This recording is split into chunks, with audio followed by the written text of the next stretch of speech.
So the patch notes came out, and I wanted to kind of sit on it a day just to think about it. I think the patch, some things are in the right direction, some things it looks like they're following their same balance philosophy, which I don't exactly agree with, but I mean, at the end of the day, it is what it is. So I'm just going to scroll down the list, kind of get my thoughts on it, and what I think matters, what I think doesn't, because I don't think all of these changes are necessarily going to do anything. So we'll start off with Emma Frost. I don't think that her changes will make her significantly worse in any way. It feels like they just moved around some numbers so that way she feels slightly different and hopefully people stop complaining. She does lower damage, and because she's doing lower damage, she would build ult slower. But then they also reduced her ult cost, so she's probably going to build ult roughly the same. She might build it faster, I don't know, and we'll have to play and see. It feels like a very much like nothing changed, like those two just canceled each other out. The biggest change by far is the damage reduction nerf, which I am all for, just because I think the game needs less sustain, it needs less survivability. Just everything lives, everybody's popping support all the time. There's so much healing in the game. Let things die. But overall, like, I don't think she's that much different. If she builds ult faster, even though they nerfed her damage, I think you'll probably see her blade more just because she'll just be ulting a bunch. But that one we'll have to actually see how it comes off in game. The Thing. Now, this character, I think, is the most significant change, and he affects so many other members of the cast. The new ability is just crazy. Being able to jump to enemies, and also his punch now knocking flying enemies down. No longer will you have a flying enemy flying incredibly vertically up on a choke, just sitting there spamming down main. They'll have to play further back, and if they play further back, then it's a lot easier for the team to deal with them because they don't have to tilt their camera straight up. You can kind of have line of sight of them and the front line at the same time, and you can adjust better. And it's also easier to shoot because you're not aiming, again, directly up. Because before, if you weren't aiming directly up when you're fighting like in choke, you would have to walk backward, and if you walk backward, then you're giving up space. It's kind of like a push and pull, and it always felt bad for the people against it. And also, it doesn't just affect flyers, the fact that he can jump to enemies, because now he can initiate so much better, and he has another tool to start the fight. He's not just sitting there in the choke, just punch, punch, punch, punch, punch, which is so boring. I am all for characters having more options, more diversity. What I will say is I think this change negatively affects Wolverine. But we'll get to that more when I talk about Wolverine, because I think that people are kind of highly overrating him. The Venom change, this slow is a huge change. 10% more slow is kind of insane. And I don't think it necessarily affects him diving. I don't think Venom will be used as much in dive. I don't think we'll really see dive too much, even though Spider-Man got buffed. I think he's going to be used in brawl heavy comps. I think he's just going to kind of slam into people, and the Thing is kind of going to jump in, and he's just going to slow them, and the Thing is going to keep punching them and punching them and punching them, and, you know, eventually stuff dies.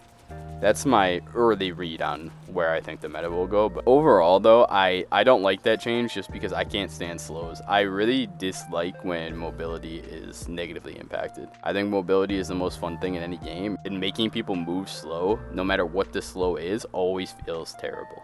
So the Human Torch changes, the team up, 5% damage boost. I don't think it matters. I don't think it matters at all.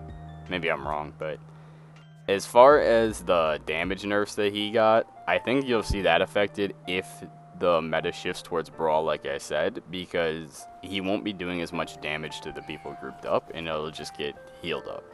He won't be able to kill anything. Also, because he's doing less damage, he'll build less ults, obviously. Iron Man, oh man, this character. I don't really think Iron Man will get played at all anymore. I don't think the repulsor damage nerf matters that much, but it matters with the higher ultimate cost, because he's going to be building ult so slow now, so now you can't just always have Iron Man ult for the support ult. The best part of having Iron Man on your team was being able to ult the support ult, so I think that is pretty bad, and I don't think we'll see him play too much. Mr. Fantastic, this change is absolutely useless. This doesn't do anything. I assume this change is because they're planning to do something with him in the future. Like, I imagine that he's going to get like a seasonal buff at some point or something. Because I really don't think this change impacts gameplay in the slightest.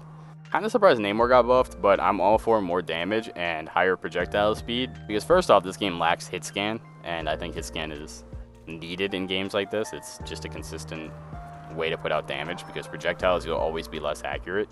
Just for clarity, by the way, he has not hit scan. They just increased the projectile speed. But because the projectile speed is increased, that does mean you'll be able to hit more shots more consistently. I think this is a good way to add damage too. I don't like changes where they just adjust cooldowns. I think when you adjust cooldowns, where you make something be like a 12-second cooldown to a 15-second cooldown, it's like the laziest changes you could ever have. So I enjoy the fact that they aren't just mindlessly doing that, and they're trying to adjust projectile speed and other aspects of characters. You can criticize NetEase for a lot of things. Even the direction that they want to balance the game you can criticize, but the approach they take to balancing, I don't mind. They try to be somewhat creative with it.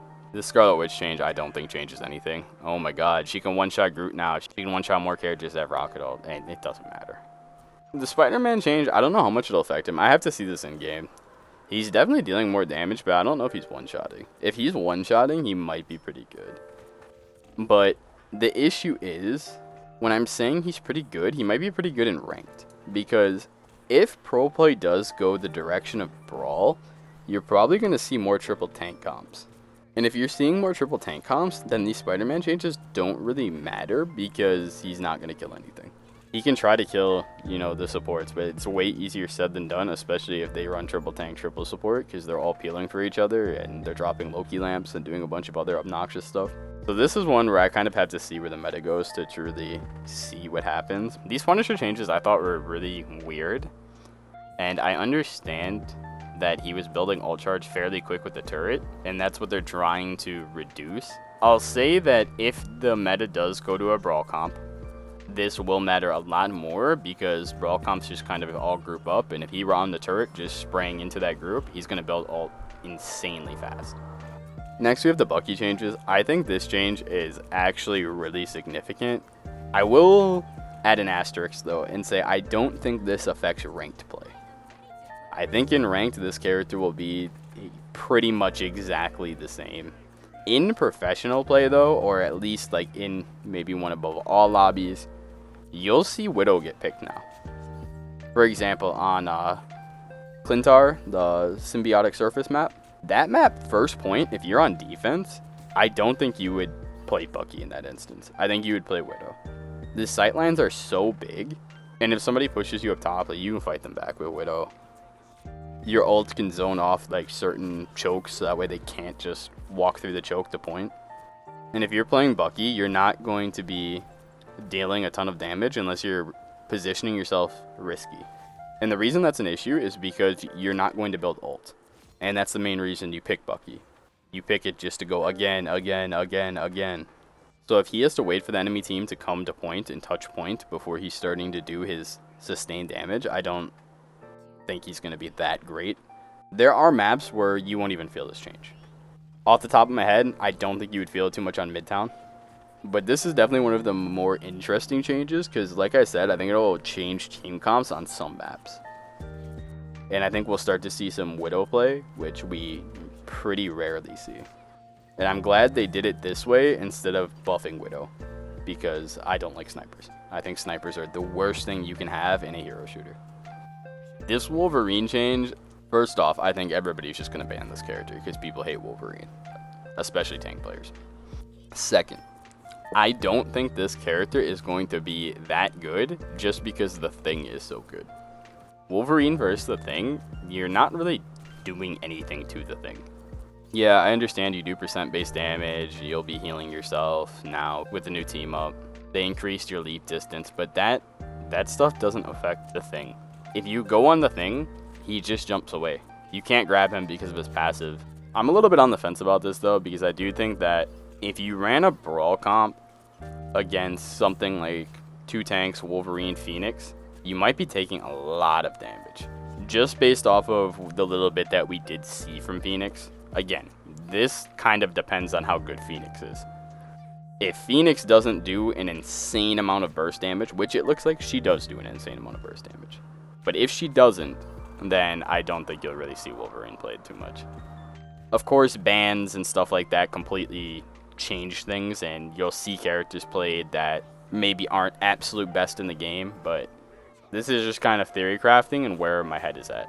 Invisible Woman, great change. Better healing output.